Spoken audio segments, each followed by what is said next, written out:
Welcome back to another episode of Mind Something. If you're new here, obviously I'm Jake, and we've got several guests joining us here today.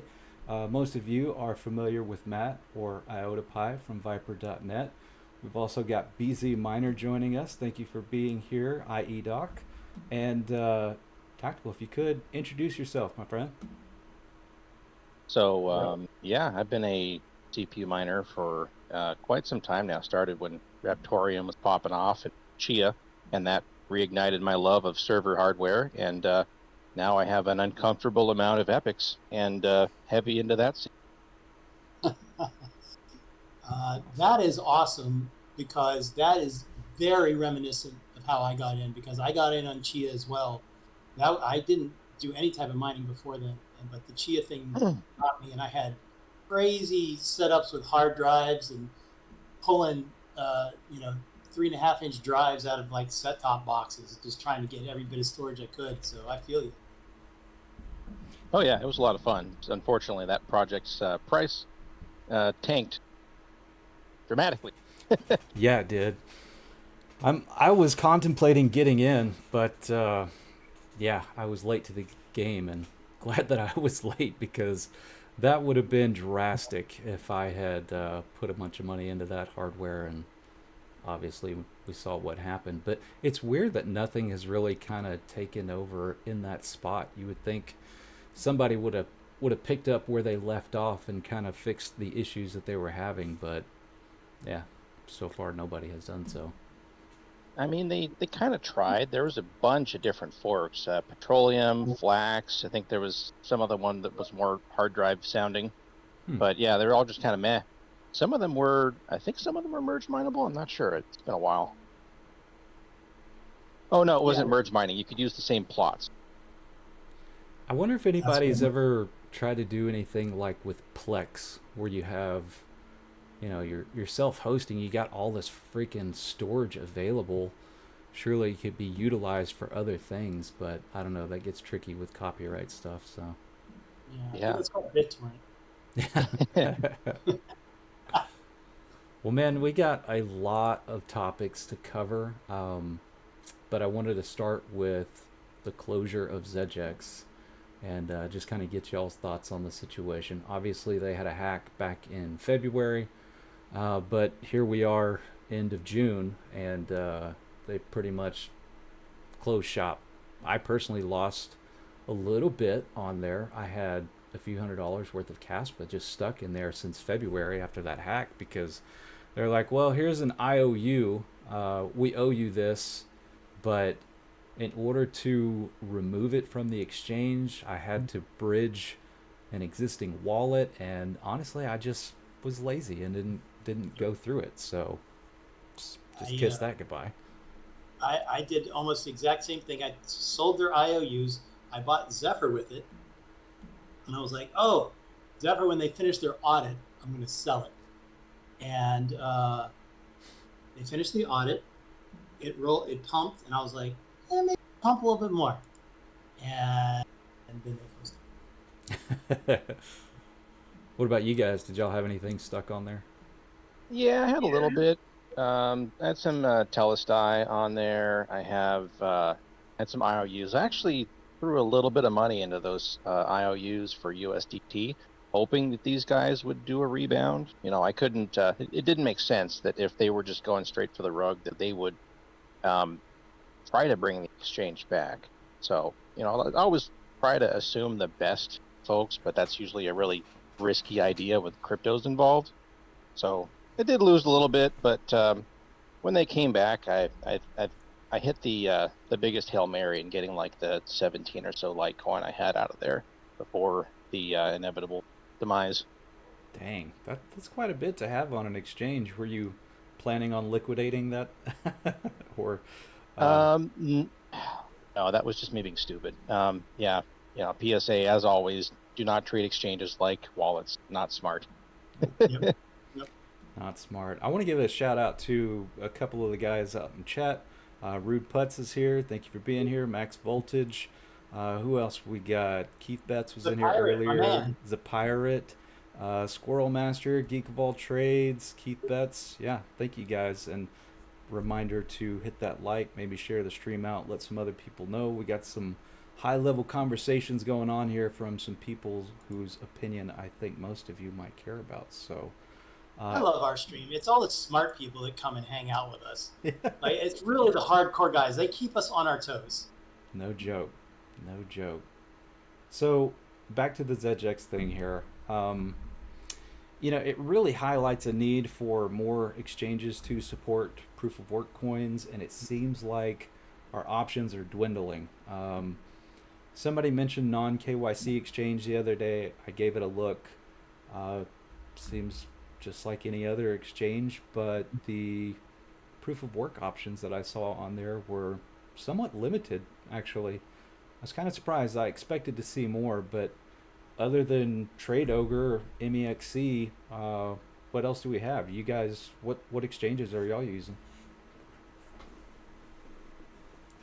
Oh man, I am using Okta to VPN in so that I can use MEXC, being that I'm from the U.S. because it's the only way to have any volume and any liquidity when I'm trading stuff. Quite honestly. Yeah, see, that's the biggest problem. I've seen quite a few different coins that I'm involved with in some capacity or another be just critically damaged by Xeggex being the first quote unquote exchange. I was going to say major exchange, but they're not major, to give them any footing. So they really rug pulled the entire industry with their failure, whether that's just a glaring incompetence for security or them maliciously rugging everyone. It's been a huge issue. I mean, you've got Expatron. They've had 2 incidents now, so there's been massive damaging of trust on their front. And beyond that, you've got non KYC, who's kind of guilty by association. Some folks still believe that they're related in more than just we bought their software and built their own platform capacity. And got there was another one that started with M, and they weren't letting people withdraw at all.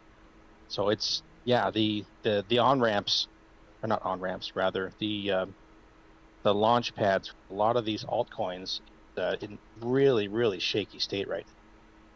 So here's a thought, and I know, like, I've spoken with Rabbit about this, and he's adamant about not doing cross-chain swaps and stuff like that. But I mean, if you could have some DEX set up that has open APIs that are really well vetted.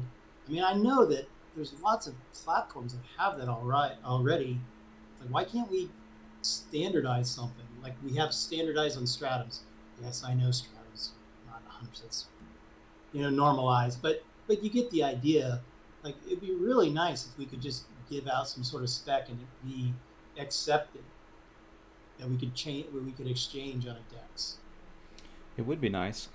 I suppose Simple Swap may provide a solution for some coins, but fees can get a little high there. And liquidity is obviously an issue. I can't remember the name of the one that Flux is touting that they're about to launch, but that may be a solution. I don't know. Rosenbridge, though, was brought up by Alex Cherpinoy, the guy from Ergo, and they're working on Rosenbridge pretty regularly. And I did go through there and look at the list of coins that they're supporting, and they're growing, but they're not a whole lot there. I believe Xano might be doing something similar to that, but without more support, one of 2 things is going to happen. Either new proof of work coins are going to launch and just not have an option for liquidity, or we're going to be forced to just sacrifice a massive amount of the total emissions to the exchanges to get listed. And some coins have done that, and they've got listed on some decent exchanges here recently, but then it becomes a game of awareness and getting people to be interested in the coin and educated in it. And That's a struggle, especially with the interest in crypto or altcoins just in general waning by the minute, it seems. Yeah, that makes me feel like we jumped to this part of the conversation of, I know a lot of people say that, oh, this cycle is not different. It's, Bitcoin's the same as it is, but altcoins for sure this is different. There's not a doubt in my mind. We are so far behind timing wise, the only things that have pumped is like we had the 1 month of Doge pump, and we had a couple weeks of Ravencoin, and that was it. Mm-hmm. Well, I think a lot of it. Sorry, go ahead, guys. What's that? Go ahead. Oh, I just kind of blanked on my thought, but I guess a lot of it seems to be trust with these exchanges. There's the ones that are around and established, say, well, a Xeggex for years, fine, but it seems like we're almost going to be pushing coins more towards, say, using like a Solana network or something like that as a background, and then you have to rely on those wallets to do your swaps as I guess a layer 2 or whatever you want to call it, as opposed to building out their own networks for some sense of security. Right. And, I'm glad you brought that up because we kind of talked about this last stream, and that was Or being the first coin or token on Solana that was mineable. And, that's basically contract distribution schedule and makes sense. But unfortunately, they abandoned miners and went a different direction. But, is that what we're going to be reduced to, is launching as layer 2s on a network that already has all of the adoption? Because I love being able to get in and out of coins on Phantom. And if a coin is immediately supported on Phantom just because it's a Solana token, there's endless liquidity there. So that could be worth something. But what other coins are, so widely used or have wallet options like Phantom? Well, what was wasn't Tari? What was the new coin that came out that the wallet was MetaMask that also merged mine with Tari? Oh, Pokio. That's the one. Tokyo. Yeah. I didn't hear of that one. Oh yeah, it was. I was cool with it until he was like, "Oh, we're gonna change the difficulty," and he was only gonna look at one block, and I'm like, that's not gonna work, man. He's just gonna, but he had some really good ideas. Everything was like, he set up merge mining like almost immediately. He had MetaMask as the wallet. I mean, that was impressive. Yeah, I really like this. I guess I'm optimistic, I'll say, about this cycle maybe seeing more merge mineable coins, like CPU coins, because that, in terms of the miner's perspective, that really reduces your risk because you're still getting an income of some fashion from Monero or any of these other projects that are established. Tari's kind of nosedived, but you're still being paid something while you're speccing at the same time for whatever this new coin is. Right. I agree. It's sort of like what's happening with Litecoin and Doge, and then the million other coins that you can merge mine with those. Mm-hmm. Yeah, I like the idea of CPU mining like that, but Tactical, you and I, we're hardcore CPU miners, so I'm biased in that. So speaking of merged mining, did you guys see the video that Seb posted where he's solo mining, but also merge mining, and he has hit some blocks on some of these merge mine coins, but he couldn't find a listing price for a single one of them, which is pretty disheartening. I mean, at that point, I'd rather be taking my payouts in Dogecoin as opposed to one of these other merge mine coins if you have absolutely no price basis for it. But then again, if you're paying your taxes like you should, it is kind of nice to show tons of electrical cost, but no value in what you're earning. Yeah, that's one way to look at it. That's interesting. Yeah, yeah. So, Tactical, let's talk about merge mining, but let's talk about what's going on with, dare I say it, Cubic.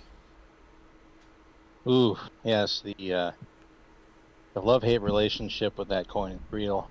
My God. Yeah. So the only thing that is a constant with Cubic is chaos. There's always something new, something weird going on. It's but hands down the most difficult coin to estimate revenue with, because they're always changing, they're always messing with difficulty or variables, the neurons they call it, or there's another term I forget. There's two variables that change the difficulty.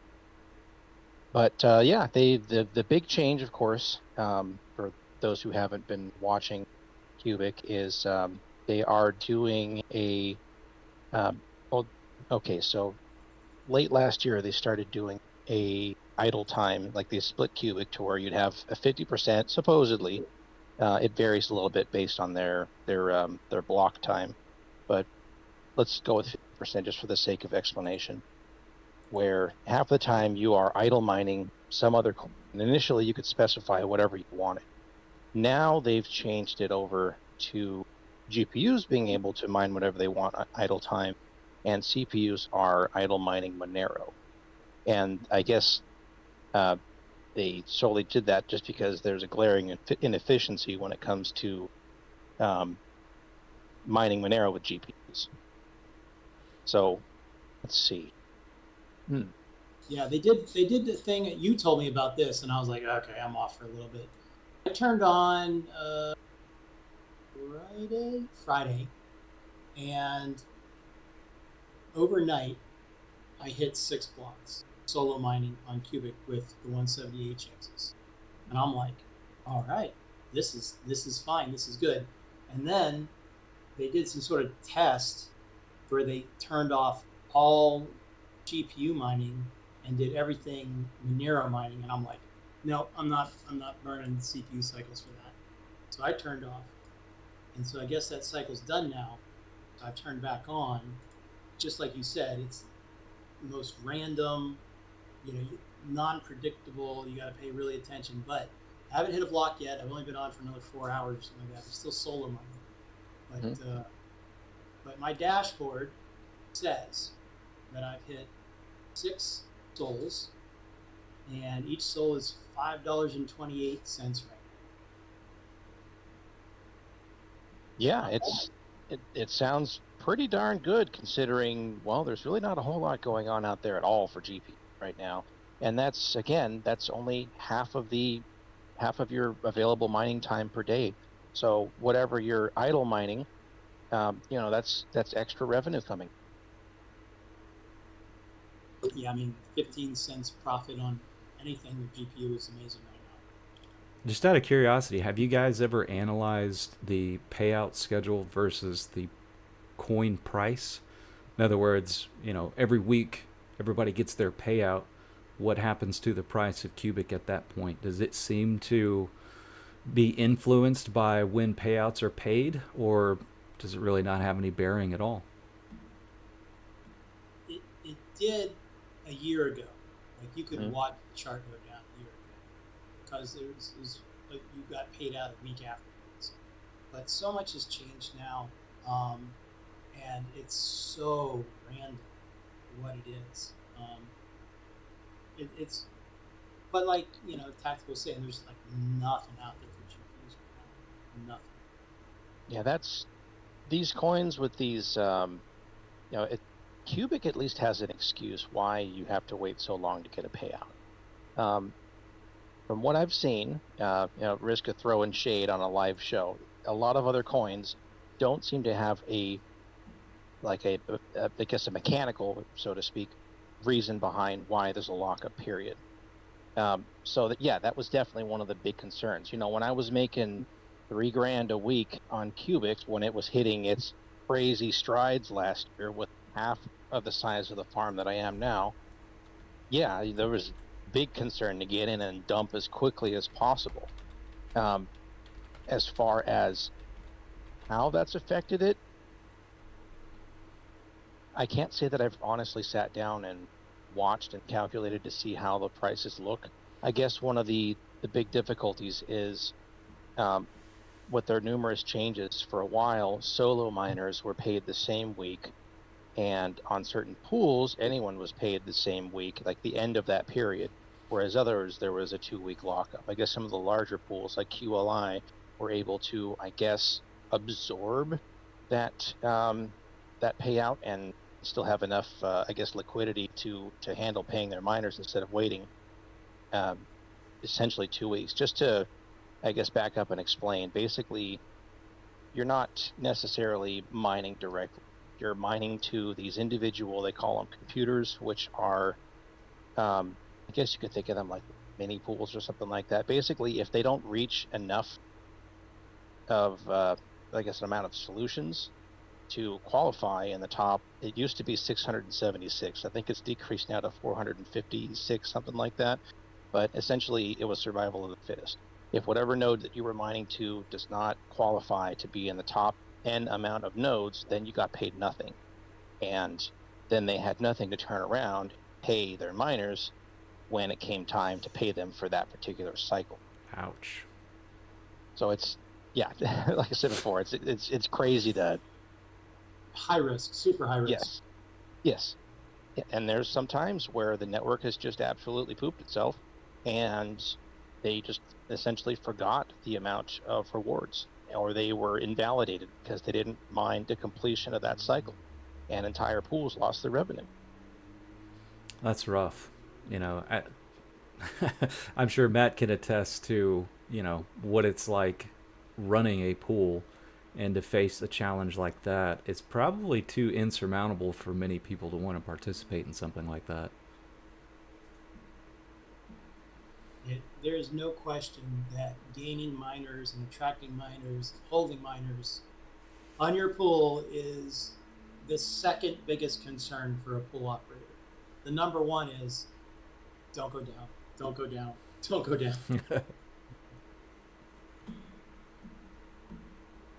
So is IEDoc still with us? I haven't seen his little box light up.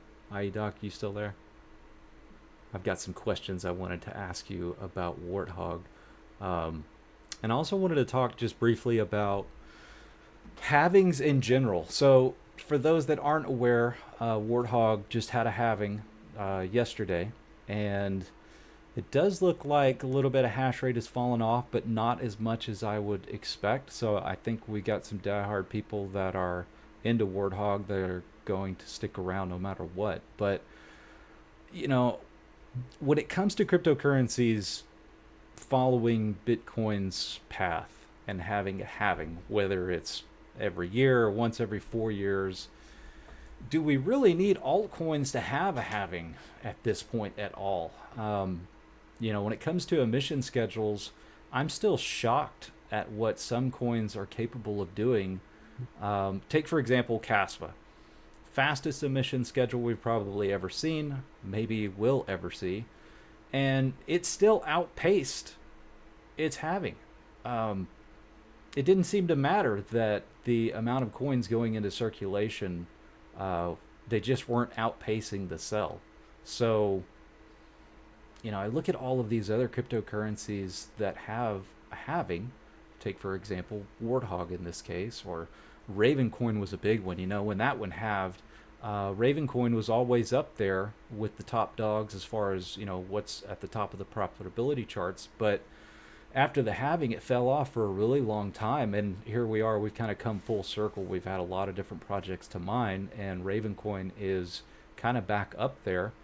But, I understand that in order for there to be scarcity that should potentially drive up the price, you have to have an emission schedule that doesn't just create constant selling pressure.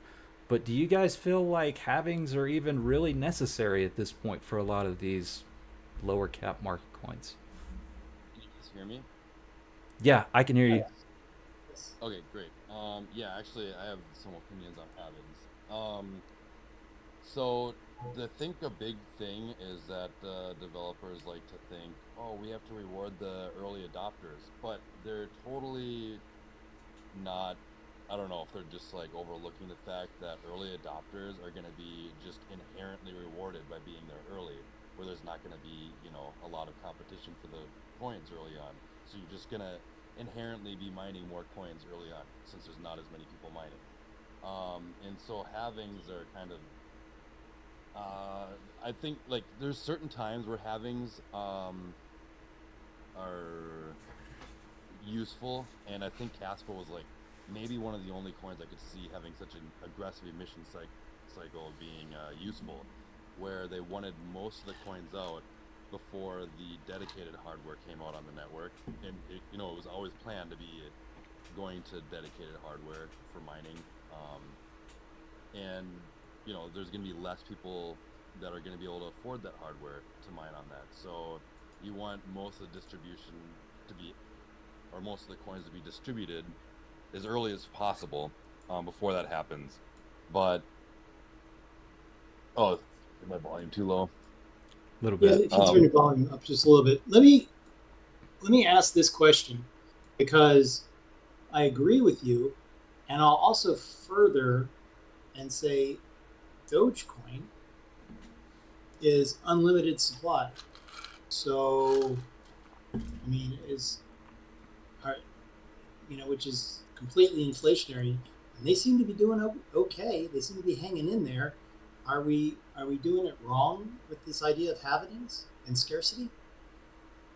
I actually like the idea of having maybe not a max supply. I mean, I don't think it matters so much if there's really a max supply if it takes so long to get there. But at some point, like this is probably going to be way down the future. But Bitcoin only has 21 million coins. You can imagine that eventually people's wallets are just like the coins are just going to get lost over time, and they're just going to be not that many coins in circulation eventually, if any at all. Maybe at someday all the coins will be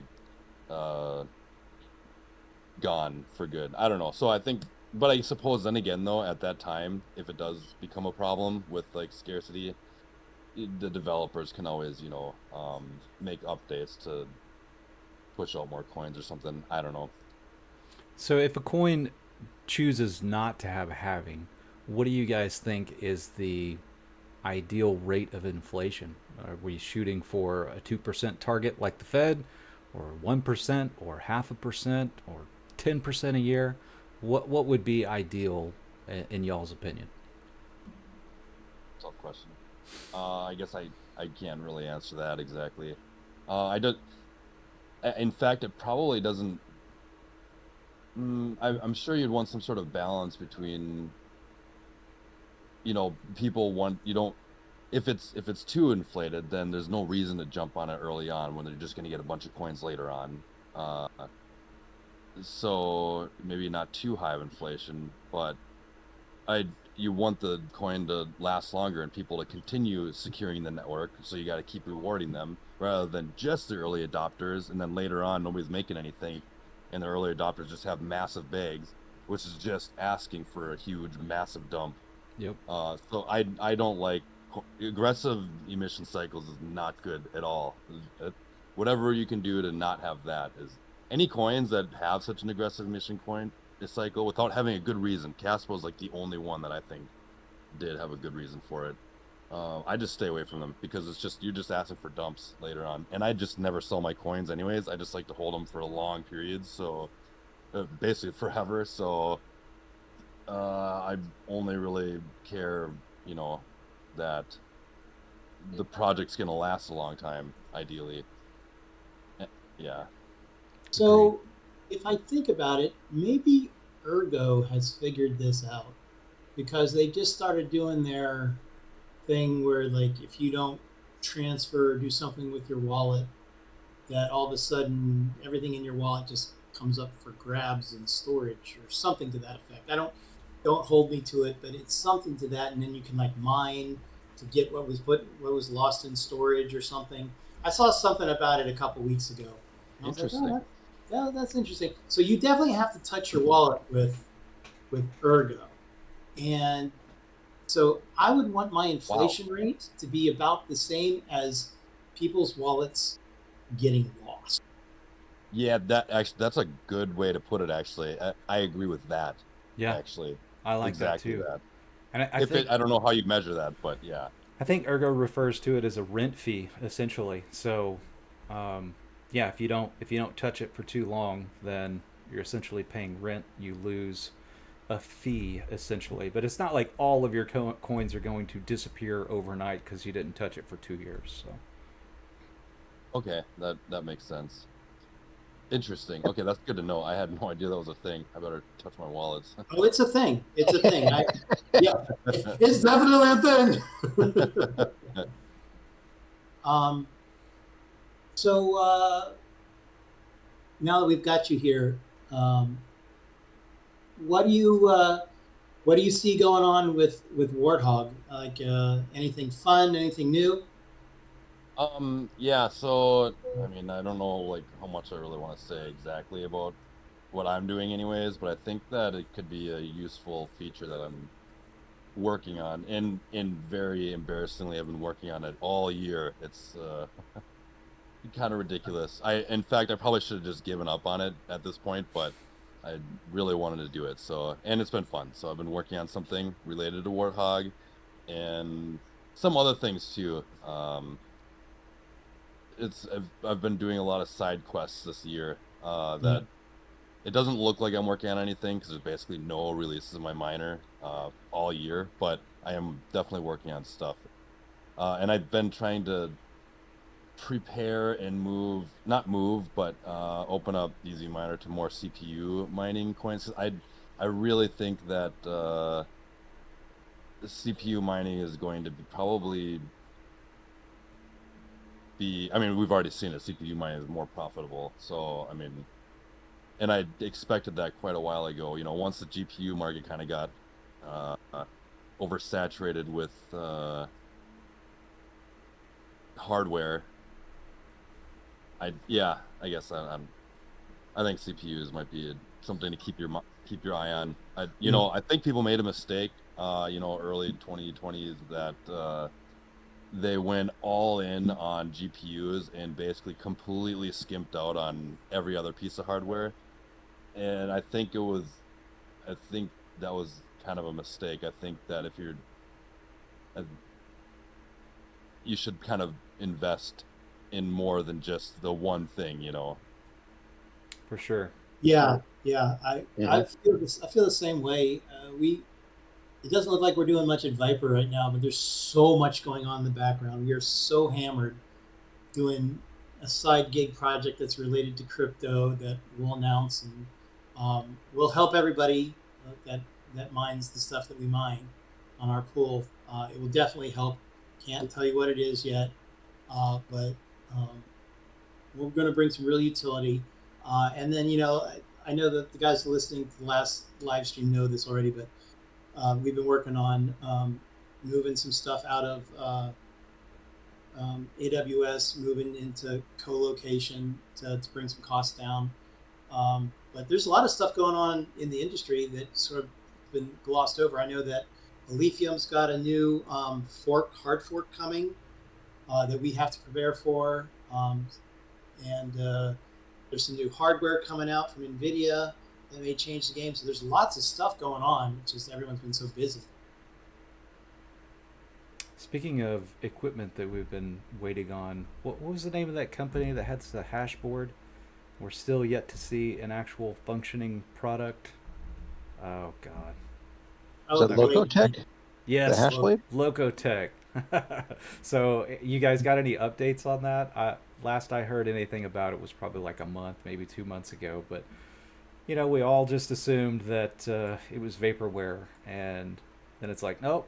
Here's an example of this board, and then we just keep getting strung along and strung along. But you guys have any updates on that hardware? No, I've just Yes. What a shame. What a shame. Speaking of ASIC manufacturers. So one thing that I didn't talk to you guys about this prior to the stream, but it's been on my mind here a lot lately, and that is manufacturing ASICs in the United States. One thing that I am concerned about is Bitmain trying to go public in the US. Matt and I talked about this offline at some point. I don't think he thinks this is a possibility. We kind of talked about Ice River maybe going public or something like that. But my concern is that, you know, China's banned mining. Now we got all these tariffs in place. They want to bring mining manufacturing here to the States, you know. But if Bitmain were to go public in the US, now they become beholden to the shareholders. And we all know that in order to be compliant and listed on the stock exchange in the US, they're going to have to follow some rules. And one of those rules may be something like blocking transactions or censoring transactions. And I'm not okay with that. And I'm just curious if this is on anybody else's radar other than mine. Oh, I see what you're talking about. From like the anti-money laundering angle, like that kind of stuff. Exactly. Yeah. That might be. Yeah, that's a tricky subject because you might start seeing some sort of DRM or like geolocation blocks, especially with stuff like Iran and the amount of Bitcoin mining that they were doing to escape sanctions. Right. And then when you combine that with what's going on between, there's like a war between the node developers. So you got Bitcoin Core, which has like, at one point I think they were at like 96 or 97% of all of the Bitcoin nodes in existence were running their software. And here recently, they are basically wanting to do away with op return. So essentially, they want to increase the size that people can spam Bitcoin with arbitrary data, whether it's JPEGs or building some type of ecosystem on top of Bitcoin, which I personally am not in favor of. Some people would argue that this is censoring Bitcoin and, you know, it should be open and, you know, just publicly available for anybody to build upon. But really, what it comes down to me is it's just spam. It's just more crap that you're trying to stick on there. And Bitcoin has always done everything that it could in order to exclude spam from filling up blocks and stuff like that. So a lot of people are switching to Bitcoin Knots, which is another node software that will not implement that. But if enough people don't switch sometime in the near future and Bitcoin Core decides to release, you know, whatever changes they want to, then Bitcoin could change forever. And I don't know how I feel about that. Are you guys aware of this situation? Well, hold on. I want to talk about one thing, going back to like Bitmain going public. Why would they go public? Because in my mind, it's sort of like, yeah, was that the oil company in Saudi Arabia that went public? Like, why would you, if you already have all the jewels that Bitmain does, why do you need any outside financing? Like, why? It makes no sense unless you think it's done, and then you're going for that one last ingest of money to sell off to the noobs. Like they already have. They've got the tech over everybody. They can mine on whatever they want before everybody else. I mean, there's no reason for them to go public. It makes no sense to me why they would. Why do they need capital? Well, so one would be our administration change and our attitude towards them. It makes things a lot more difficult for them to get the products into the hands of the people that are even allowed to have them. So obviously, if we're trying to make America the crypto mining capital of the world, and it's banned in China, then they're not selling them in China. They're exporting them everywhere, and their biggest customer is going to be the United States. So, Sure. So you have an assembly plant that you have 5 schmucks in there sliding hash boards into a case. Man- Manufactured in the U.S., assembled in the U.S. yeah, that's certainly one way to get around it. But they're cracking down on stuff like that. I mean, there's like take for example them trying to ship things out of Malaysia or random islands across the world. Mhm. They're very well aware of those tactics, and that's why they did like a blanket tariff, just across the board with every country that we do business with. So the other thing would just be more working capital, right? Um, Granted, they do have the monopoly right now, but there is growing concern that their software and the integration in with the nodes, they have the controlling stake more than 51% in the Bitcoin network, and enough people raise eyebrows about that, start to purchase other manufacturers like Canon's getting pretty big. What if another competitor pops up here in the U.S. that starts to take market share away? That would be another reason that they would want something here. Yeah, I can see your point with that. I mean, I know that Bitcoin mining has, just is so profitable at times, but it's so chaotic. I don't know that many. I mean, didn't didn't Intel? Poor Intel. Intel had a department they were trying to make a Bitcoin mining chip, and they got imploded. Yeah, I did. Um, yeah, I wonder what they but did with that hardware, by the way. That's. I wouldn't suspect that it's just e-waste at this point. They probably did something with it. I'd be very curious to know where it went. Even yeah, just the IP. yeah, Right. the guy that runs Stripe has it, right? Yeah, I think that is correct, actually, which is weird.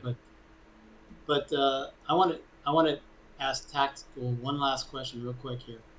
So in Rabbit's forum, you mentioned this. You brought it up to me. There is a leak about the new 5070 Ti. You want to talk about that real quick? Yeah, let me get that. Where's that at? So the thing that made it so interesting was this made me think about, okay, it's time to sell my 3090s and may even sell my 4090s right now. And those are the only things making money. There it is. Yeah. So it's a Copite 7 Kimi leak. This dude leaks at least GPU stuff. I forget if he does CPU well or if that's someone else. Either way, so we're getting closer to the refreshes for NVIDIA's 50 series, and the two that they have mentioned there was a 5070 Super and a 5070 Ti Super.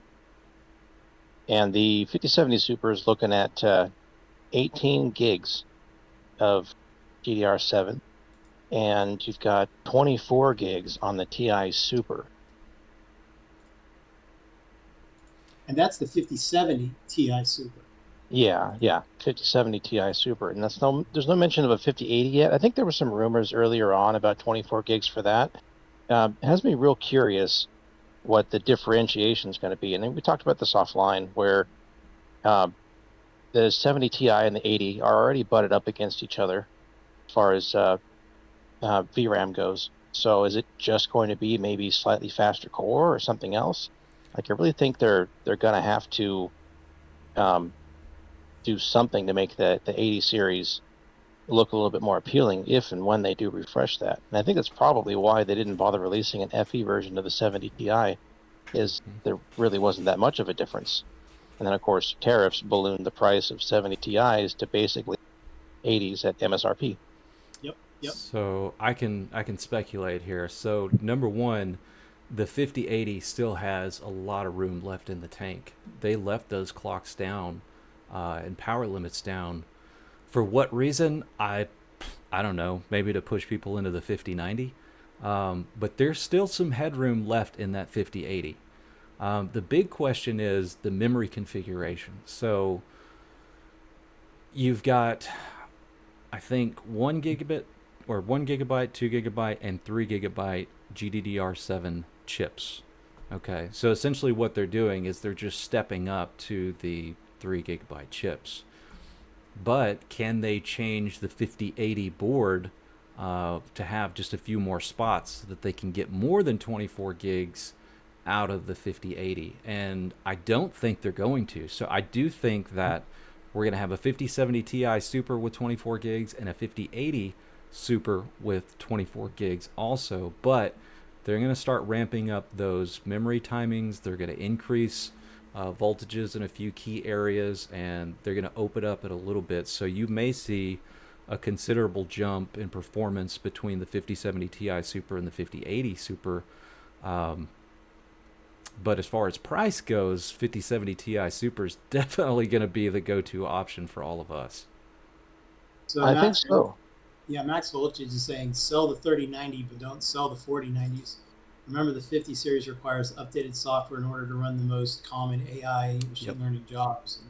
And I think he's right with that. So, yeah, the 3090s, they're going on Facebook Marketplace. If you got them, smoke them. Speaking of which, Yeah, I mean, I'm sorry to interrupt you, but I'm just thinking of power consumption. You know, when we're all of us are participating right now probably in some AI platform, and 3090's power consumption at idle is just absolutely atrocious when compared to 40 or 50 series. Now 50 series, obviously we still have issues, so not a lot of compute workloads for that, but 40 series turns out looks like it probably was the best buy whenever they released. And I was telling everybody, don't wait for 50 series because by the time you get it, think of all the profitability that you lost out on for a year or year and a half. And then it also looked like when the 50 series was going to release, we should be at the top of the bull run, and that's the time that you should start offloading your equipment. Anyway, I'm sorry, Tactical, go ahead. No, that was pretty much what I was going to say. That's going to be the biggest draw potentially, is the reduced power consumption. It was like, what, 66% of the power of for G7 versus G6. So yeah, that's going to be potentially the biggest draw, is a significant power savings and whatever they end up doing with these large VRAM cards. Yeah, but I'll tell you what though, man, if I can sell that 4090 for $1,800, $1,900 right now, it sure does feel good. You might be able to afford the 50 Super whenever they drop that. Might, if you can get your hands on them. Which I kind of want to explore this subject matter with you guys. So I jumped in a call with the guys from GPU Risers the other day. They were on a stream with Hawk, and they were talking about their AI data center that they're opening up. And we briefly just kind of touched on how relevant all the equipment that we have right now is going to be in the next 24 months. So we've got hardware like the Ryzen AI Max 395. That's pretty much the equivalent of about a 4060 built in with the pretty powerful, maybe 20 core, I don't remember how many cores are on that CPU, but it's specialized for AI compute. And power consumption on that is going to be considerably lower than our 4090s and 5090s, and you just kind of bundle all of that in one. But I think eventually the goal here is for all of this AI stuff to run locally on your hardware, whether it be a phone or a PC or a tablet. But we may not have a need for all of this compute hardware going forward if they can get these large language models down to a decent size. And anyway, my question to you guys is how long should we be considering building out our farms? At what point does this stuff start to become irrelevant and only accessible to the big dogs? So are we late? What you're asking. Sorry, say that again. So are we late? Is that what you're asking? Are we late? Yes, that essentially is the question. I thought about that actually the other day. And maybe it was after you and I talked offline. But because I remember you saying, I was on this a year ago and I didn't execute. 2 years ago. I was like, yeah, he was on this. No, we didn't execute on it. We might be late. So I think the meter stick is going to be the price of these systems. Because the way that I see it is, looking at AI, we're kind of in the mainframe era equivalent for computing, when personal computers didn't really exist per se. You had terminals, and you would submit your task to a mainframe, and that would run whatever task you did. All of your compute was centralized, I guess. When you've got stuff like the M3 or the Mac Mini Pro, or whatever the heck you call that thing, the one where you can get 512 gigs of unified memory, they're like 10 grand, but something like that becomes more reasonable. Well, reasonable for Apple pricing, or, regular computer pricing. That's probably going to be, it will be a risk eventually, I think. You think we have plenty of runway? But time-wise, no, I have no idea how long it's going to be feasible for home gamers to slap a bunch of GPUs together and make a project. I think who was I talking to about this? The difference between, maybe it was the last time I was maybe in chat, between projects where you are running, you're hosting or you're renting out GPUs on VAST or something like that. People run stuff locally, versus a lot of these newer projects which seem to have distributed inference, or you're selling your tokens or your tops or whatever you want to call it, and then they push that towards whatever project you're doing. So I guess more of a decentralized approach. So Max says, not late. There will always be different tiers of compute rental. Data center level will definitely pay more. And DJ Mine says, I wouldn't be surprised if a large major company came in and took over, offered a subscription service, which those currently exist already. It's just, the price that you're paying for that as compared to finding a platform like Okta or Salad or Vast is considerably more. The margins are there, but for how long is the big question. So there was this LinkedIn post. So for those that don't know, I work for Cisco in my real life job. And there was a post by the CEO of Cisco. It was like, we're doing a data center with NVIDIA for AI. And I'm on this side of 50 here, and I don't care anymore. And I put a post up on LinkedIn. I was like, hey, if you need any help cooling those GPUs, I can help you with my crypto mining background. Nice. Oh yeah, but no, it's if Cisco's getting into it, making their own data centers, the hyperscalers already have it, but that means everyone's getting into it, right? So you're going to have, Oracle's going to have it. Every medium-sized one's going to have it. I think my concern, it isn't necessarily that anything is going away. It's that the margins that we expect and the money that we spend on the hardware now starts to get skewed over time.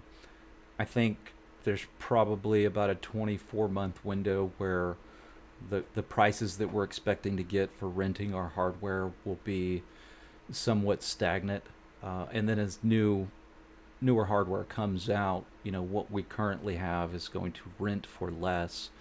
And then it's just, I hate to say this, but it's almost like the ASIC game. When it comes to Bitcoin ASICs, you gotta buy the latest and greatest, because every version that comes out down the road is just making your old hardware obsolete and unprofitable. So unless you're investing in solar or cheap energy, you just can't keep up without constantly revolving the equipment that's in your inventory.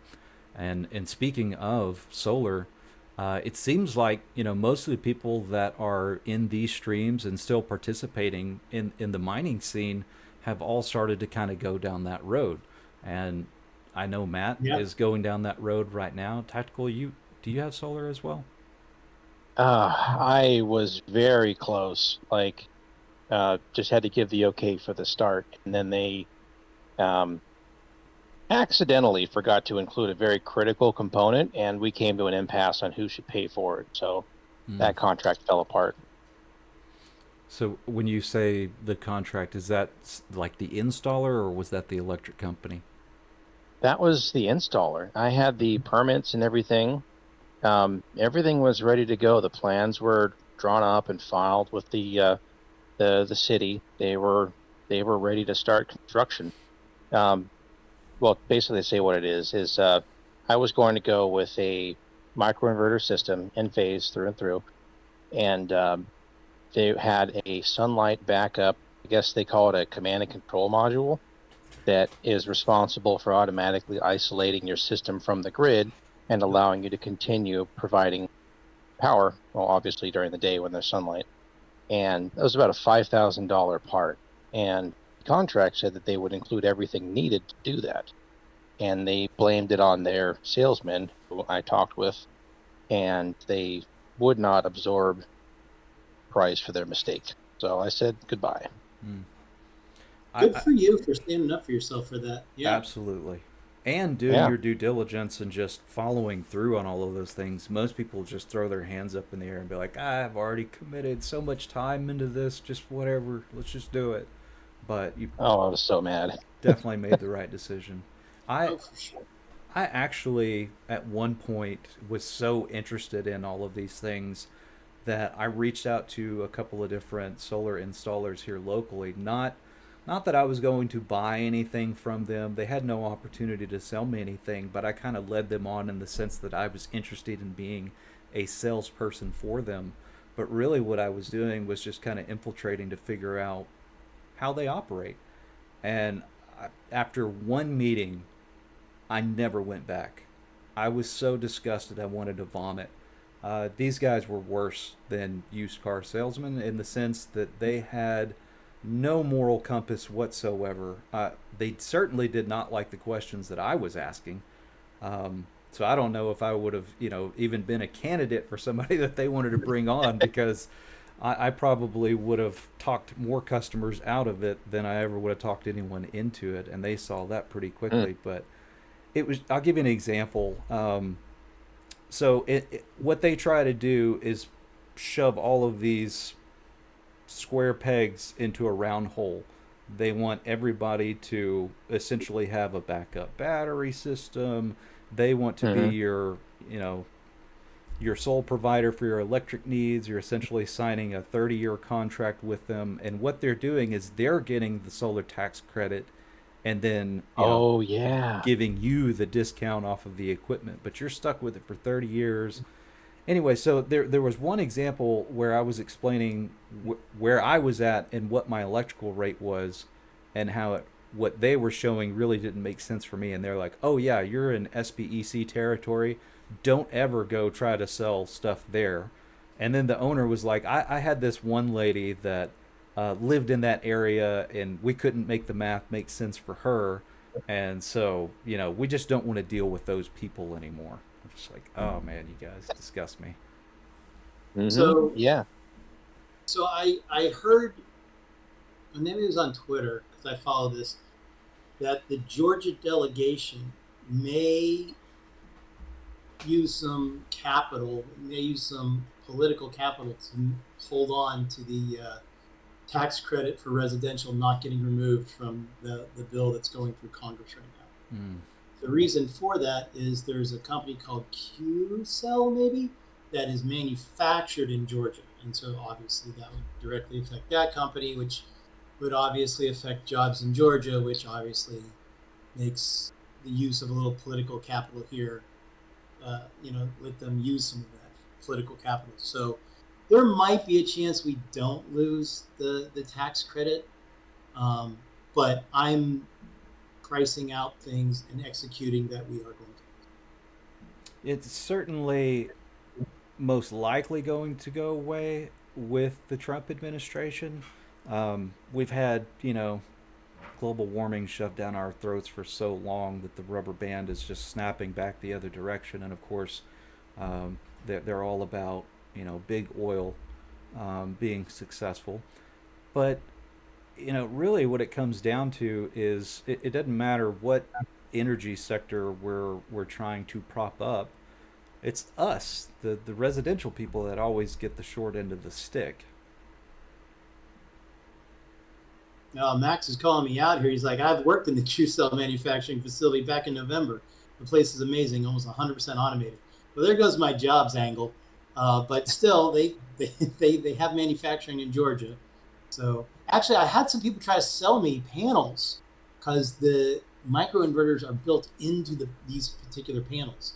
And I was like, nah, I already got my panels. I'm good. I'm going to just do string inverters and DC optimizers and blah, blah, blah. But now it makes more sense now. So I don't know if I like the idea of the inverters being built in. That's you got to trash the whole thing if that inverter goes out. Yep, 100%. Sure does make install go quick. Yeah, true.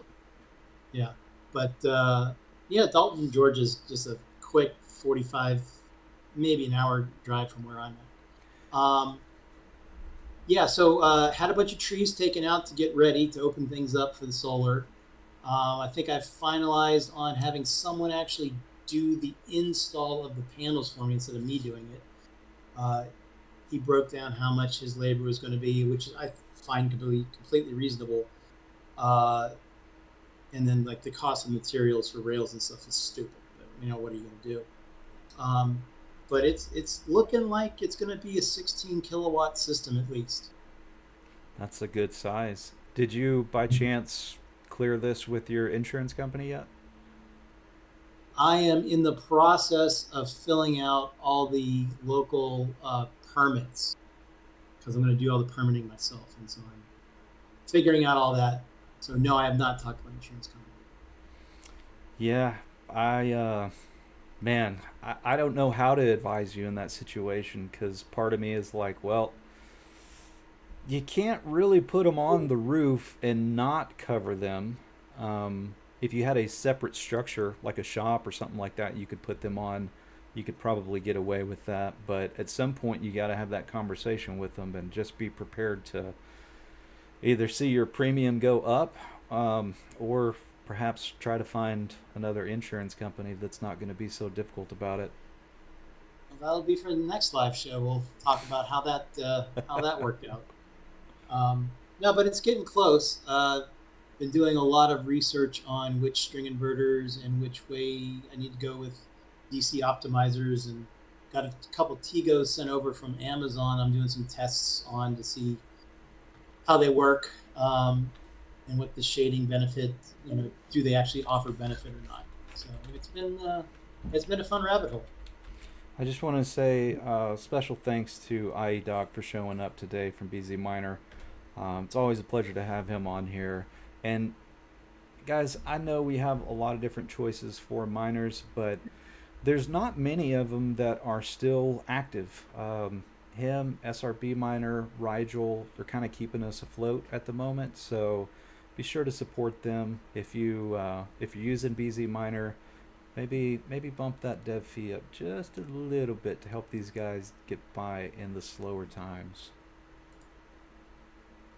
I don't know. He never sells any coins. We gotta send him buy him a beer or something. Something, crying out Something. loud.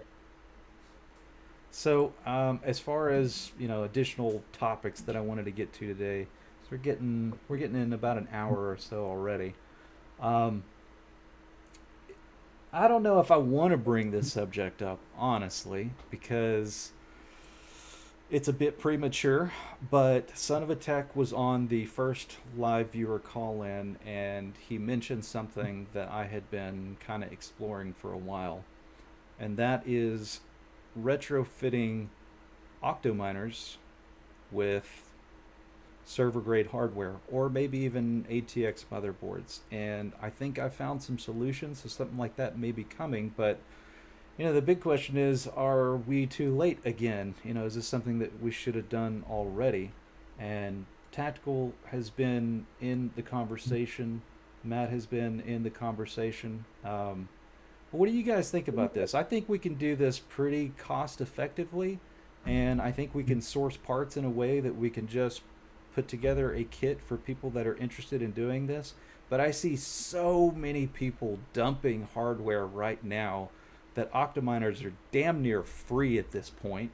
Um, Shipping costs so much, and it's just, it makes me so sad to see that equipment turn into e-waste at this point. You know, the 1x slots are at this point almost a thing of the past. So what do you guys think about this? Is this a viable solution to try and explore further? Yeah, that's been the I guess when the ADHD hits right, and I get lost in the sauce on eBay for hours at a time, looking through different things, or AliExpress to see what kind of man-made horrors beyond comprehension I could find as far as cannibalizing or reusing server hardware. Yeah, the concept of retrofitting those Octominers to make them a lot more. Well, here's the thing that really drives me crazy: is at least one or two of the slots in your Octo will do more than 1x. So that's right. With Ore, when that was a thing, you would see some of your GPUs perform slightly better. Mm-hmm. And tracking down exactly how many lanes, or just gave me the inkling of an idea that you could potentially get, whether like you're talking about, retrofitting an ATX motherboard in there, or like an EPIC motherboard, something with a lot of PCIe lanes, and reuse that, because the platform, that the concept cooling in those is sound compared to a server application where you must have 2U GPUs, which is going to be extremely difficult to find in modern GPUs if you're not buying server hardware. Yep. And fit them into that space. There's 3U and 4U, even 6U servers you can get on eBay. The 6U ones are using either Oculink, MCIO, SlimSAS, some sort of server connector that's giving you 4x, 8x, or sometimes 16x on a riser card, much like what we used to do with the 1x ones, USB. And they're all giving you those lanes inside of that chassis, but you're looking at like 17, 18 grand, something like that as a starting price. So yeah, the what's that? Yeah, it's crazy. You can't justify that cost. Yeah, especially when you have the biggest part, I wouldn't say solved, but you have a damn good start with an Octominer chassis. You certainly do. As far as cooling goes. And as far as integrating the case fans into this, I think it's going to be a lot easier than I expected it to be. I looked at that control board on that thing, and I reached out to Chili and a few other people and didn't get any responses in that regard. But I was concerned that you'd have like a 4-pin header and then some weird proprietary cable, and I haven't just ripped apart the Octominer yet. But after talking to Keaton at Hive, he's just like, yeah, it's just a USB. That's essentially how you're controlling it. PCIe power. Yeah, it's not bad. And there might be some issues with, maybe there's something you have to do in BIOS in order to make sure that Hive OS recognizes everything properly, but I really don't think it's that big a deal. The next question is, if we do create some type of kit, what does everybody want us to create that kit for? Because there's very few options on the consumer side that are going to support more than 2 GPUs at the proper PCIe Gen 3 or Gen 4 and a full X16 slot. So we've been doing a lot of research, which it's hilarious that we started doing this research 2 years ago, and here we are still not fully grasping what all is needed. So that's important, that we have these kind of discussions in a stream. Most people that are watching this stream probably are already aware of really what you want to shoot for, but Matt and I were looking at some options last night, and we were kind of debating between what was it, the X399 versus, let's How say, cheap do you want to go? Yeah, it's how Or do cheap you want to go, essentially. Yeah, do you want to have something that can really CPU mine as well, or do you just want the PCIe lanes? And I lean personally towards being able to CPU mine in addition to it. So, for those of you in chat, if you want to be able to CPU mine on an EPYC or a high-powered Ryzen 9 of some kind, put a 1 in chat. Or if you don't care, you would use an Intel. It really doesn't even matter. Put a 2 in chat, and we'll kind of get a little head count going here. Yeah, but does the Intel, even the Xeons, like Xeon Gold, do they even have enough PCIe channels? I don't think. Well, Some for do. 4, yeah, you only need 64. So yeah. And that's another question: is how many GPUs do you want to run? And Tactical, that's probably where you were going with that, huh? Exactly. Took the words out of my mouth. Yeah. So according to my research, which I take everything that I hear from AI with a grain of salt. Matt and I had a pretty funny experience last night asking it questions like this. It was telling us to go with a Ryzen 5900X and like a B550, and you could fit 4 GPUs at X16 PCIe Gen 4. And we're like, oh no, no, that's not going to happen. But I think the sweet spot, if you're going to have more than 1 GPU per rig, is somewhere between 2 and 4, according to demand of it just kind of, scouring tweets and looking at vast AI on what has the most demand. But once you get to 6 to 8 GPUs, that gets a lot harder to accommodate, for one. But 2, is the demand going to be there, and the type of resources that you're providing, like let's say you're using consumer grade GPUs, is that going to be enough for the people that are running those types of models? What do you guys think? I'm torn on that topic. I don't think you'll have the. It depends on the way the AI model is set up, whether it can shard memory between cards or not. I think Olama can do that. I haven't tried it myself. But geez, I don't know if you're going to have an easy time renting 3 or greater 4090s. See, that's going to be. Sorry, go ahead. No, that was it. Yeah, I just think it's just be hard to find it to be rented. Max says the sweet spot is 4 GPUs. Max, weren't you talking about one of your like 8 4090 rigs or something with a lot of GPUs has been consistently rented, or did I hallucinate that? Speaking of AI. Blessed Noob says he's got 6 5070s working with an H11 SSL. And that particular board I've been going back and forth on as well, because it's very cost effective in comparison to the H12. But with the H12, you've got PCIe Gen 4 versus Gen 3. And if I'm not mistaken, I don't know if you can do X16 across all 6 of those. You might be reduced to X8. And, this is like 2 separate discussions as far as the difference in performance between PCIe Gen 3 and Gen 4, and then also X8 versus X16. It all depends on what workload somebody's utilizing it for. But the big question is it worth the extra money?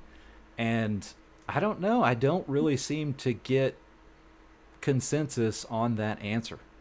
So I try to do things as cost effectively as possible. So I lean towards PCIe Gen 3 and possibly X8, but I'm not real sure if X8 or X16 is the way to go. Max is saying in chat that X8 works fine for rentals. Okay. So, I mean, X8 at PCIe 2.0 or at 4.0? Okay, so I was correct. Max did confirm. 8 4090 rigs consistently rented. Wow. That's he's on an H12, so okay. So that's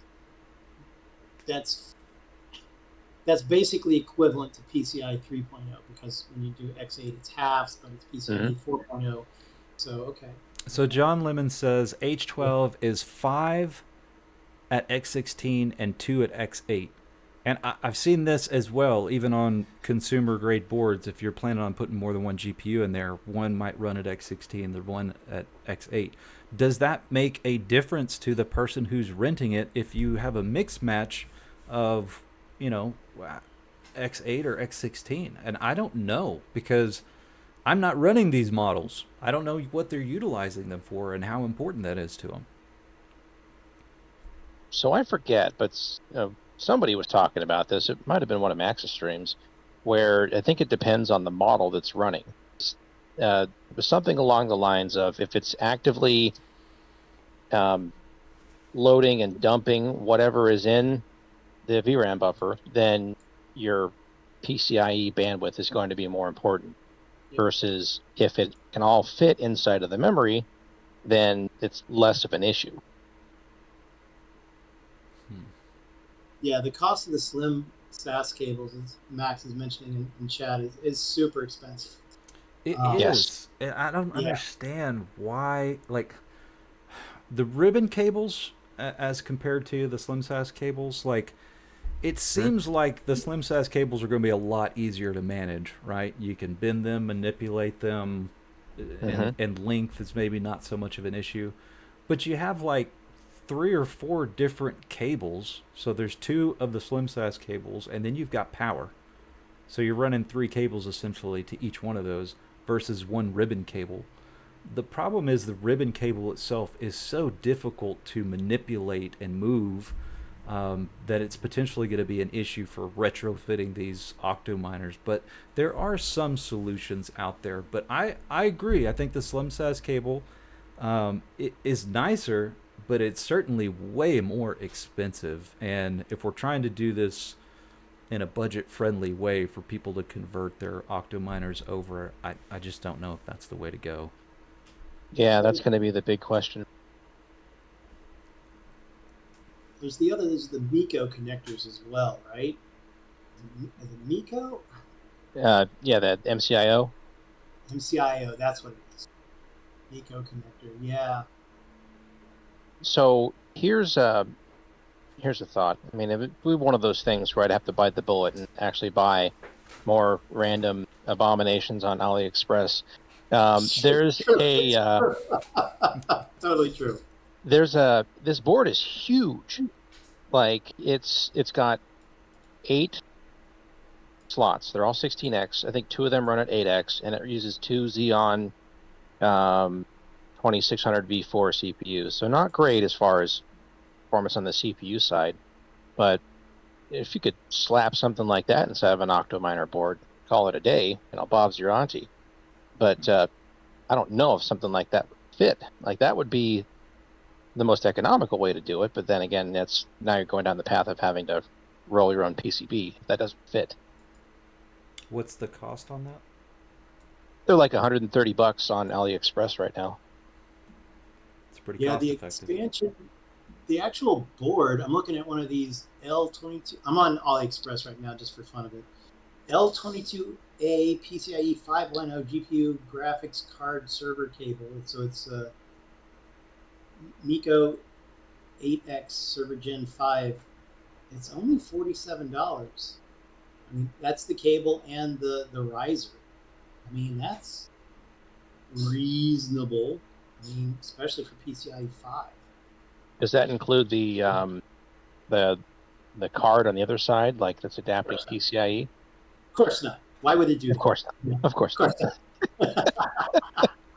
Crypto KJ says, what about the risers with the USB-C, like the old mining ones, but 10 gigabit bandwidth? The issue with that potentially is power.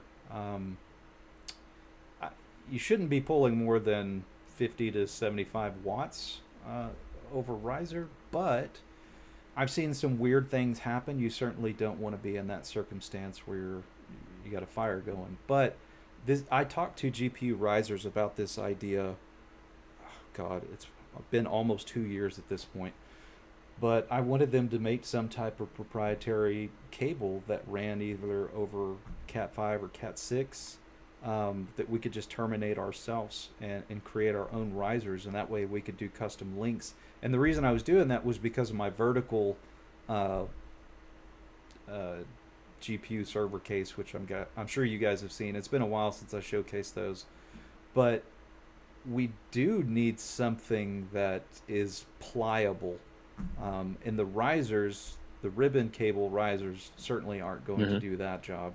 So finding something at a decent price point has been a challenge that's not a ribbon cable. Yeah, I mean, speaking of using things the way they're not meant to be used, that you talking about Cat5 like that makes me think of HDMI. You know, it's a shielded high bandwidth connection with some of For the sure. properly graded ones. That could be an interesting option if you had something like that being Yep. an interconnect between your risers and some sort of an adapter card. You know what's funny is they kind of wrote off my idea like, there's kind of some solutions already available, and we just don't think the demand is really worth our time to put the R&D into it right now. But ironically, that was the time to do it. Like, people would be buying that right now if it was a solution. Yeah, those Octominers, they're dropping like flies. Like I bought like 5 or 6 of them, and there's a couple of them that are got some weird reboot issues. I'm like, all right, well, just rip that board out or that. I had one X12, just it won't even turn on, and so I'm guessing one of like the control board is smoked, and like can't get another one. I have to buy a whole other, you know, Octominer to get that part. There's no replacement parts for me. Yeah, Matt's kind of gone through all 7 layers of hell trying to figure out why Octominers don't behave the way that they should. Oh my god, we did so many tests. Oh god almighty, changing CPUs out and voltage bumping them and everything. Oh my god. Yeah. So if we do start ripping all the guts out of our Octominers, is there even a market for parts? You know, like, is it, you just throw it in the trash at this point? What do you do with that hardware that you rip out of there? Is it good for anything? Apparently selling for parts on eBay. Yeah. I mean, I can't find another control board for it. I wonder how those daughter boards are wired. You're going to have to find somebody with the electrical engineering degree to figure that out. But you know, they just connect to that massive. You know, it looks like an ultra SCSI connector that connects to the bottom of the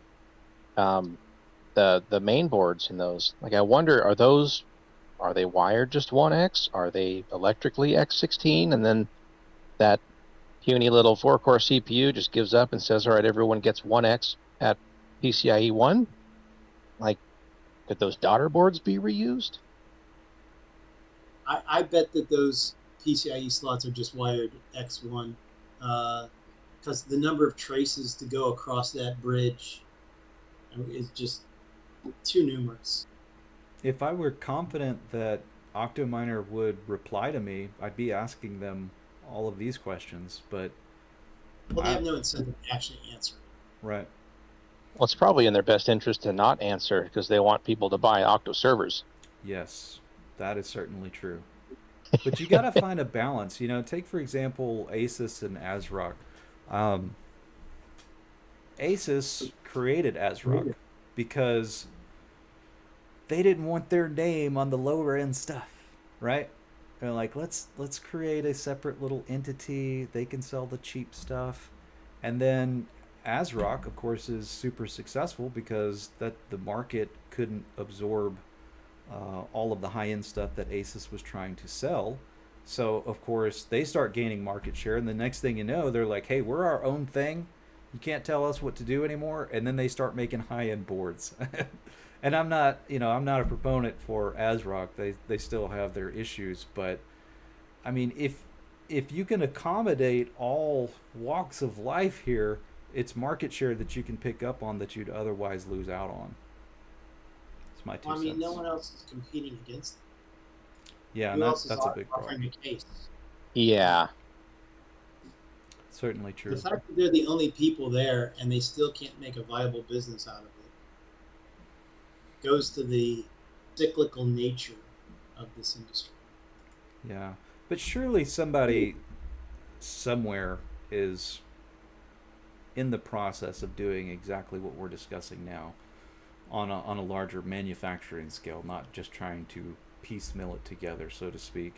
I don't know where they're at and how long it would take to come to market, but I'm certainly not going to wait for them for my own sake. I mean, they're doing it in open air case, frames, like backward miner, right? I mean, all this. Hmm.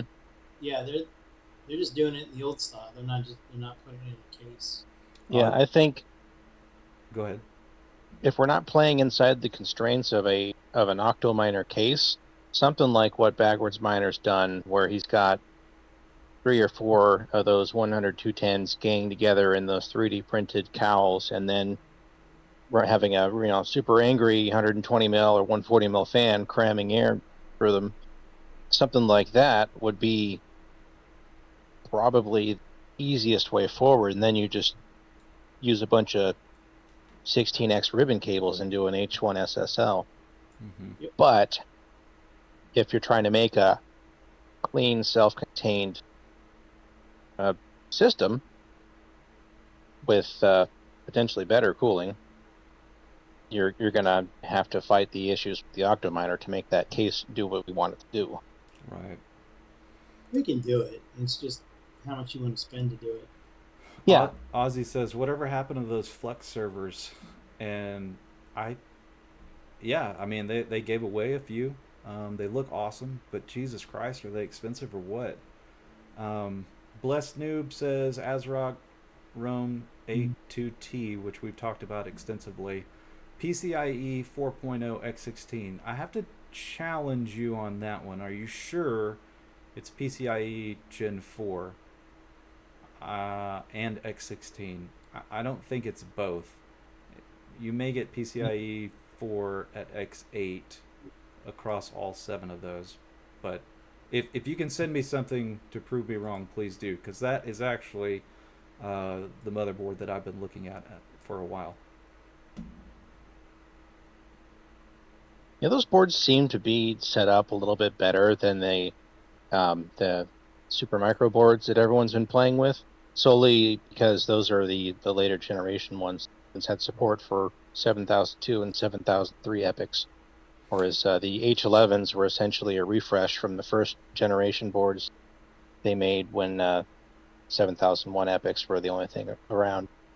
I do see a lot of cautions about making sure that, like, let's say for instance you got a 7742 or 7K62, that the board that you're putting it into is capable of handling it, has the right firmware or BIOS, whatever it needs.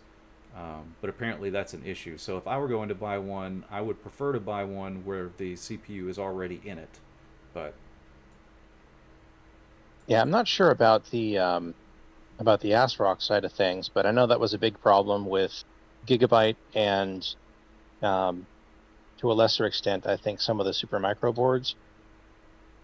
But I've never seen a version 1 of a Supermicro H11 board, and those are the ones that were apparently you had to watch out for.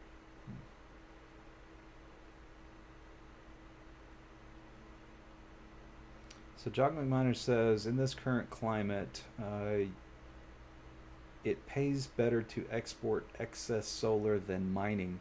Well, Jock, where you're at, yeah, definitely, most likely. And one thing that I look at when I'm looking at hashrate.no or whatever the case may be, I always look at the revenue per kilowatt hour. Yep. I don't think many people really utilize that to its full extent. They're just looking at a GPU, scroll down the list. Okay, it makes 12 cents per day. It makes 9 cents per day. I know what my power rate is. And if I look at the revenue per kilowatt hour, that's going to tell me pretty quickly exactly how much money I should expect to make per day. And in my case, where my solar company is even paying me 1-to-1 for exporting, Jock, the problem that you have there is your power is so expensive. So you're probably above 15 cents per kilowatt hour, I would imagine, maybe closer to 20 or 30 cents. And pretty much every piece of hardware that you look at is not going to exceed about 24 cents per kilowatt produced. So yeah, in your case, it may be better to export than it is for mining, but that all depends on your power rate. Yeah, here in Georgia, Georgia, U.S. We have some of the lowest power rates. I mean, even someone that's just normal Georgia power, it's like 10, 12 after junk fees. But they're only going to pay you back 6 cents. So CryptoKJ replied and says, I just looked it up and it says it supports 7 PCIe 4.0 x16. It's only got 6 slots for GPUs, so as far as 7, one of those would be the NVMe slot, I assume. Maybe there's a newer version of it. And of course, some of this information I got from AI, which is wrong pretty regularly, so take it with a grain of salt. You might be right on that.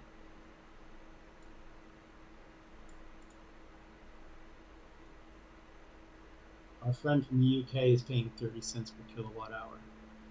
Oh, that's agonizing. And I mean, you're in the UK, so like the sun comes out once every 12 months, right? Okay, now, well, that's i.e. 30 cents. No, that can't be. Because if you're saying 28 pence is your standard rate, you've got an exchange there. It should be even worse for U.S. dollar value. God almighty. Unless the pound has dropped that much to where it's basically 1-to-1 with the U.S. dollar. It's only been like 10 years since I lived there. Yeah. So Miller's saying in Missouri it's off 11 cents per kilowatt hour, and the buyback from solar is 2 cents. Yeah, I mean, turn on anything, and you'll mine to make more than that. Yeah, 100%. Missouri buyback definitely does not favor you exporting power. Yeah, and you know, honestly, that's the way I've always targeted. I'm like, I will use every single bit of power that I generate, 100%. And then some. It's true. So we're coming up on, I don't know, what, about an hour and a half or so? Yeah. Probably a good time to call it. What do you guys think? Is there anything else y'all want to cover? And same to you guys in chat. Is there some stuff you want to talk about before we get out of here? Yeah, open questions. Hit us up. Anything. In fact, if you want to jump in, I mean, I've left the link down in the description. Anybody could jump in here and have a conversation with us online if you're brave enough. Man, this is the second time that somebody said my favorite acronym lately, my favorite curiosity, SXM boards and GPUs. Oh, yeah, dude, you were all over that. We just got to find an affordable way to cool it. Yeah, those are absolutely fascinating. So I guess to clue everyone else in, basically there's another form factor floating around specifically for enterprise GPUs where it's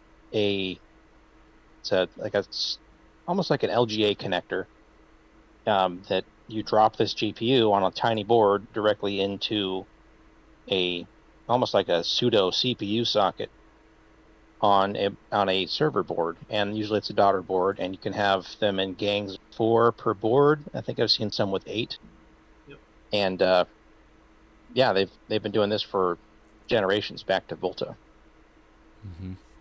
It seems like they want to switch it up every generation also, just to force all these data centers to have to buy new equipment.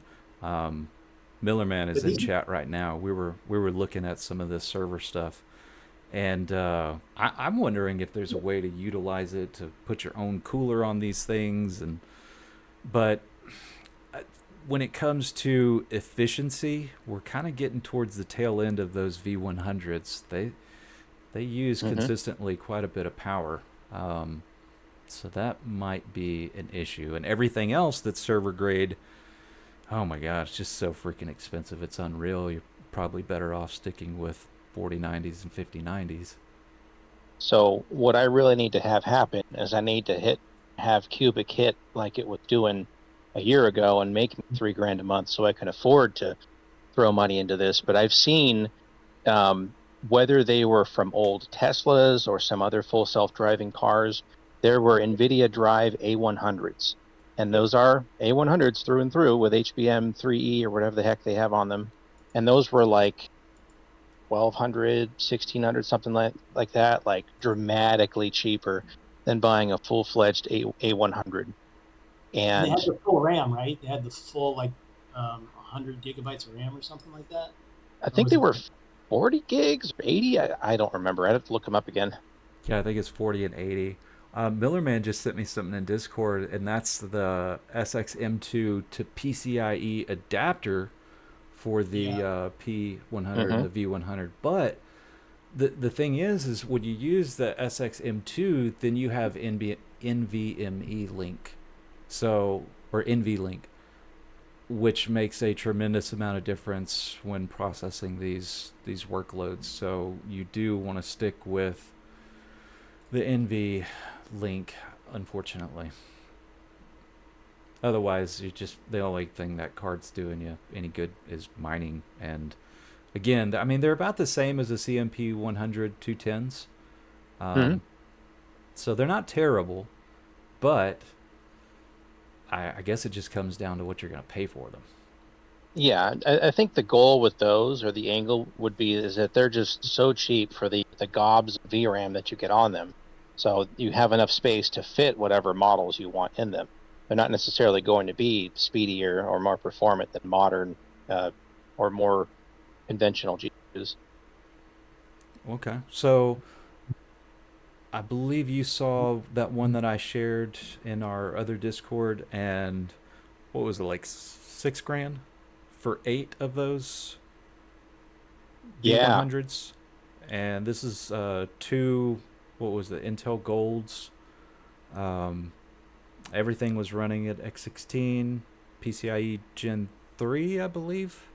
Or no, not PCIe. It's all. Anyway, I'm looking at that and I'm like, man, if those stay rented on Vast, viewed ROI on that thing in like 6 months. But I don't know. Technology is changing quite quickly.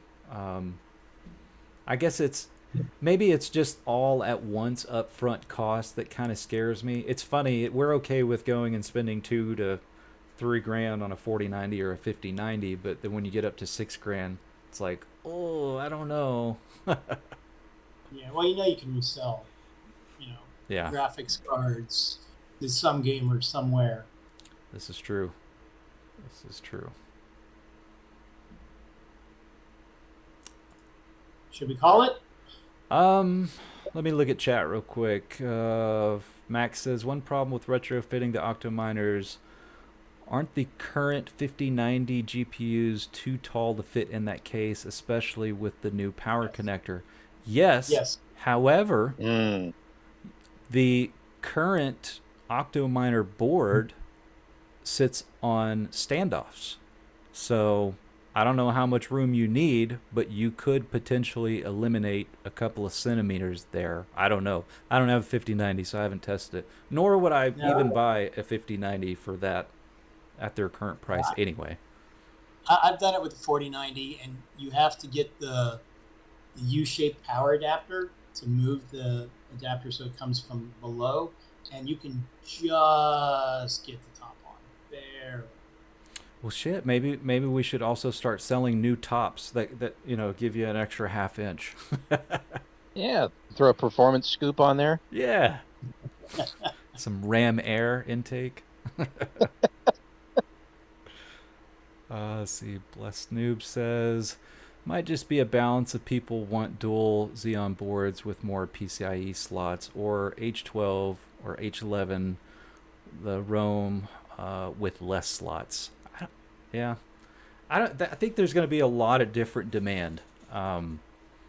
But if we can figure out what the best solution is and just kind of go with that first, and have a proof of concept, let's make this thing work. And if it works, then we can kind of expand to other options. Ozzy says he loves his 100 210s, the poor man's 170HXs. They certainly are. However, even as cheap as they are right now, you could probably pick one up for 130-ish. you can also reach out to Django and pick up 170HXs for about $175. So, Are we ooh. down to 175 now? Yeah, he had a video today. By the way, we were like all No, don't super tell me that. curious. I don't know about you guys, but I've always been super curious. Like, how the hell did he get in this situation? And apparently, the guy that had most of this hardware, after he realized, it was sunk cost, he donated it all to a charity for write-off purposes. And Django was like, "Hey, Mr. Charity, how about I help you sell all of these and just take a middleman fee?" And that he is Brilliant. killing it with that particular Brilliant. strategy. Brilliant. Whoever is interested, I don't know if you follow me on X or not, but I got 10 of those from Django. And so did someone else that I know. They are the most pristine example of 170HXs. They look brand new. There's not a bit of caked up dirt, dust. They are pristine. I have no qualms. I easily can endorse buying these from Django. These are the best ones I've ever seen. I've gotten some from Coastal. I've gotten 2 batches from China. These blow them all away. Night and day difference. These are perfect. They probably never got used. He was moving from one facility to another, and then it's like, oh, okay, well, now we're going to sell them all. Maybe. I was real fascinated doing some sleuthing to see those servers that they had them in, because he wasn't slapping them in Octominers or whoever had those. They were in proper like AI server beds. They had like 8 to 10 of them per unit, and they were all racked and everything. Speaking of which, I did reach out to him in a DM. He's like, "Hey, how much you selling those cases for? Because I'm super interested in what's in them and how much you want for them." Yeah, those cases do look interesting. But considering they all had 170HXs in them, they may be like super bare bones and not what we need for AI workloads. So I don't know. Once I find out what's in them, I'll let you guys know. Yeah. Okay, well, I think I'm going to go ahead and call it. But before we get out of here, I want to say a thank you to each and every single one of you that joined today. It means a lot. I know this space, there's not as many people here as there used to be. And you guys that are still here are hardcore. And so do me a favor before you head out, hit that like button. Obviously, I think most of you are probably already subscribed already. Matt, thank you for joining us. Tactical, thank you for joining us. I'd love to have you back on, Tactical, if you wanna come back on. What do you guys? You know what? I need to run. What do they call that? Analytics. No, well, what I was gonna ask everybody is what time should we do this on Sundays? Because I think Sunday is probably the best day for me. But we started this at 3 p.m. just because that particular Sunday it was the most opportune time, and we just kind of ran with it. But I'd like to go just as soon as RPM finishes his stream. But I don't know. If you guys would let me know in chat, what is the best time to do it on a Sunday? I don't like doing it too late on a Sunday night because you got to get ready for Monday morning. But yes, 3 p.m. good. Central Standard Time. Do you guys prefer earlier? If so, let me know. And if we end the stream and you have an answer, just leave it in the comment section. Yep. Awesome. Yeah, thanks for having me. Guys. Yeah. All right, guys. We definitely want you back, dude. It was great talking with you. Okay. Can do. Y'all have a great Sunday. You too. Bye, guys. Thanks. Bye.